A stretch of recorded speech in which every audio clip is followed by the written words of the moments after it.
1979 was the year it happened at Campbell Collegiate. There was a school dance. It ended terribly. There was a boy at that school, and he was a very jealous boy. He had many problems, family problems and school problems. His life wasn't going too well. Welcome, loyal viewers, to another great episode of Urban Myths by Epidemic Students. I'm your host, Dylan Glover. The myth we'll be investigating this week will be the one-fingered killer. An urban myth passed down from generation and generation and generation and generation and generation and generation by another generation in Campbell Collegiate, a school located in Regina, Saskatchewan. Hi, I'm Dr. Siegfried, and I've been studying the one-fingered killer for a great majority of my life. Trying to figure out just exactly what he is. There have been many rumors that he is, related to Bigfoot.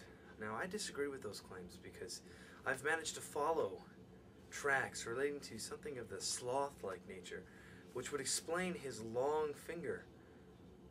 Now, whether he is related to a sloth is is undeterminable at this point in time, but I'm going to hunt him until I find him and put his body to rest.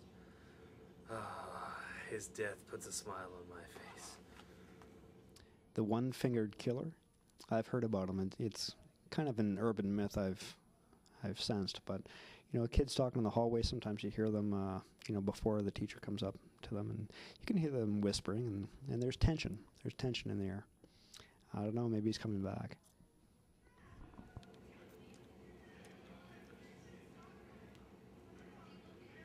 Oh, you're filming? Oh, didn't notice that. Well, the one-fingered killer, right? He kills people with one finger. Stabs them right through the neck, they say. Kind of a funny way to kill someone, right? I mean, who kills someone with one finger? It's so stupid, but it's apparently true. And we actually, from the dance in 1978, have a cast molding of one of the imprints left in the neck.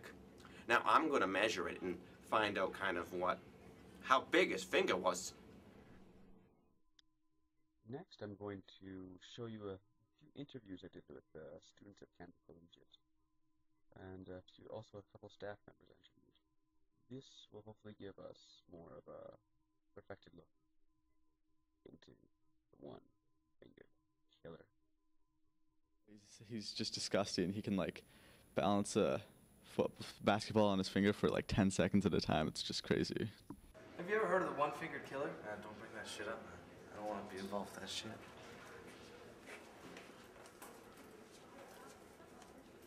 The one-fingered killer? I heard about him. He always attacks during the 5-minute break. He always does it in public so he can't get caught. It's so scary. I hear this one-fingered killer is pretty bad. He kills people with one finger. That's pretty talented. I couldn't do that. I think he's a big hoax. I don't really believe in him. It's just a bunch of nonsense, really. Yeah. I heard it's a female, raped a few people, and that's about all I know. I heard that his finger is so long that one time he pulled it and ripped a person's eye out. One finger is so big that he just tears people apart in one swipe. Okay, so it happened last week at school, probably on a Monday. I had to stay after school to do some math homework, and when I went to my locker, it wouldn't open. So I asked one of the janitors if he could open it for me. I'd never seen one of these janitors before. He was obviously new. So he's doing my combination, and he gets it. And I was like, wow, you're amazing, the magic touch. And then he points at me, the only way to handle a locker is to be with the combination. And then I saw his finger. I hear the one-fingered killer is Jewish, and he haunts these halls of Campbell. Yesterday I was in the dark room, and all the lights went off. And I got really scared because, there's rumors going around with the one-fingered killer. And I thought, oh my god, what's he's gonna get me, he's gonna get me.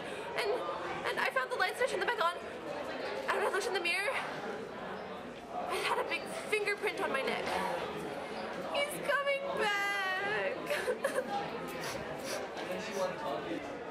Yeah, yesterday I was using the urinal and I was assaulted by who I suspect to be the one finger killer. But I'm actually not really sure. I'm just saying. Okay, so the one-fingered killer killed one of our friends. The one-finger killer? I heard of him once. It's fake. The one-fingered killer? Oh, I've heard so much about him. I heard that he sneaks up on you when you're about to go to the washroom and about to go in the stall. And he comes up and just like hits you in the back of the neck. Like a Vulcan would from Star Trek. 79 was the year it happened at Camp Collegiate. There was a school dance. It ended terribly. There was a boy at that school, and he was a very jealous boy. He had many problems, family problems and school problems. His life wasn't going too well. They say that it started from a fire, but it didn't add up quite right. The police tried to cover it up by saying that, I think, because I studied this boy for many years. So the dance was going, I was a teacher there as well. The dance was going as planned. It was a good time. There wasn't as much alcohol as last time, you know, dances, but I will never forget that night. The bloodshed.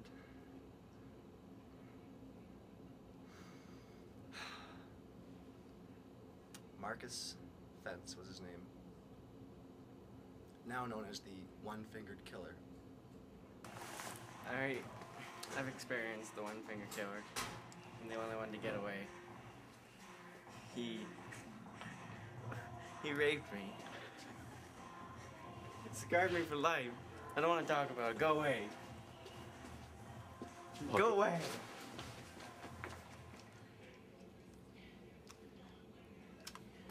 Oh, we're on again.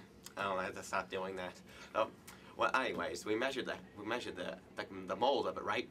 And the mold was turned out this big. I mean, how do you have a finger that big? It's impossible. So we thought of maybe linking him to some old animal like Bigfoot. Could you imagine that? A relationship between Bigfoot and the one-fingered killer? That's my best guess. How else do you have a finger that big? Well, I hope you enjoyed that. After all this investigation, I can safely say that the one-fingered killer is 100% real. And I hope it doesn't get you.